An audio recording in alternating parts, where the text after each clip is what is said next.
రహితంగా అదంతా చూసి 2 ముక్కల్లో చెప్పేశాడు బీజేపీ ఎమ్మెల్యే విష్ణుకుమార్ రాజు గారు వైజాగ్ నుంచి.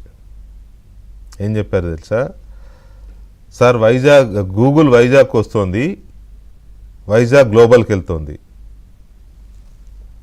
సింప్లీ హీ సెడ్, గూగుల్ వైజాగ్కి వస్తుంది, వైజాగ్ గ్లోబల్కి వెళ్తుంది. How simple it is. So Vizag become global city now with Google.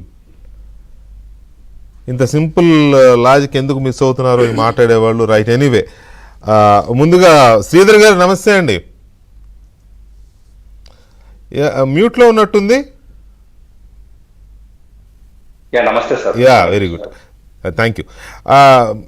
బ్రీఫ్గా ఇనిషియల్గా Google data centre Google data centre వైజాగ్కి రావడము, దాని మీద జరుగుతున్న ఈ నెగిటివ్ కామెంట్స్, వీటిని చూస్తుంటే ఒక టెక్నికల్ ఎక్స్పర్ట్గా, టెకీగా మీకేమనిపిస్తుంది? చాలా హాస్యాస్పదం అండి. ఎందుకంటే పవర్ కన్జంప్షన్ గురించి, వాటర్ కన్జంప్షన్ గురించి, ఉద్యోగాల గురించి, దీన్ని అంటే ఒక చిన్న కంపెనీ లాగా చాలా మంది కన్సిడర్ చేస్తున్నారు. ఎవరైతే బ్యాడ్ ప్రాపగండా చేస్తున్నారో, ఇది ఎంత ఎకో సిస్టమ్ అన్నది నిజంగా చెప్పాలంటే ఒకప్పుడు హైటెక్ సిటీ ద్వారా ఈ రోజు వరకు డెవలప్ అయిన దాంతో పోలిస్తే కనుక ఒక 20 రెట్లు 30 రెట్లు పూర్తి స్థాయిగా ఎంత ఆర్టిఫిషియల్ ఇంటెలిజెన్స్ ప్రపంచం మొత్తాన్ని కబళించబోతున్న తరుణంలో ఏ హబ్గా అది కూడా గూగుల్ ద్వారా ఇక్కడ క్రియేట్ అవటం అనేది ప్రపంచంలో భారతదేశం యొక్క సినారియో, ఇక్కడ నేను వైజాగ్ అంటలా, భారతదేశం యొక్క సినారియో మారటానికి వైజాగ్ కీలక ప్రాంతం అవుతుంది. ప్రకంగా ఈస్ట్ కోస్ట్ ఇంటర్నెట్ డోరుగా వైజాగ్ తయారవుతుంది. ఈ మాట చాలా మందికి అర్థం కాకపోవచ్చు. అండర్ సీ కేబులింగ్ వ్యవస్థ ఏదైతే ఉందో దాని ద్వారా, ఇక్కడ ఎకో సిస్టమ్ ద్వారా, ఇక్కడ డేటా సెంటర్ ద్వారా ప్రపంచం డేటా మొత్తం ఇక్కడ ప్రాసెస్ కావడానికి కావాల్సిన ఇన్ఫ్రాస్ట్రక్చర్ అనేది మనం ప్రొవైడ్ చేస్తున్నాం. ప్రపంచం మొత్తము కూడా ఈ రోజు ఇక్కడ ఇన్వెస్ట్మెంట్ కోసం చూస్తుంటుంది. డేటా సెంటర్ అనే దాన్ని ఒక్క దాంతో అది ఎంత లార్జ్ స్కేల్లో ఫస్ట్ పీపుల్కి అర్థం కావట్లా.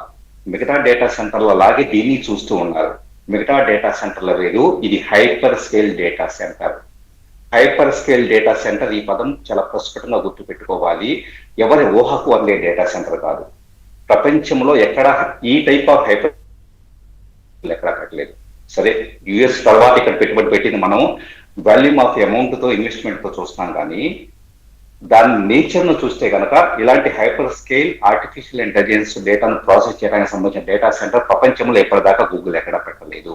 సో ఎంత అద్భుతంగా వెల్కమ్ చేయాల్సిన మూవ్ని ఈరోజు మన ఈగోస్ కొద్దినో లేకపోతే రకరకాల అభిప్రాయాల కొద్దినో దాన్ని చిన్న చూపు చూసేది, ఇది వేస్ట్, అది ఇది అని చెప్పేసి మాట్లాడుకుంటున్నారు. చాలా ఆశ్చర్యంగా, చాలా హాస్యాస్పదంగా అనిపిస్తుందండి.